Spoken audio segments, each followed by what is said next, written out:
नमस्कार मित्रांनो, आज आपण भारताच्या संविधानावर आधारित पथनाट्य सादर करणार आहोत. संविधान म्हणजे आपल्या देशाचा कायदा व मार्गदर्शक आहे. आपल्या सर्वांना समान का मानले जातात? आपल्याला शिकण्याचे बोलण्याचे स्वातंत्र्य कोणी दिले? मुलांनो, हे सर्व अधिकार आपल्याला भारताच्या संविधानामुळे मिळाले आहे. भारताचे संविधान म्हणजे काय? भारताचे संविधान म्हणजे न्याय, समता, बंधुता याचा पाया आहे. मी देशाचे संविधान आहे. मी सर्व नागरिकांना समान हक्क दिले आहेत. मी तुम्हाला हक्क दिले आहेत, तसेच कर्तव्यही सांगितले आहेत.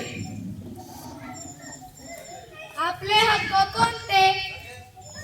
शिक्षणाचा हक्क, स्वातंत्र्याचा हक्क, समानतेचा हक्क आणि कार्य.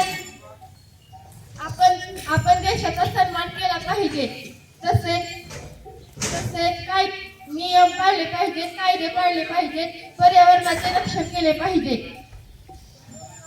मित्रांनो, संविधान आपल्याला चांगल्या जबाबदारी देते.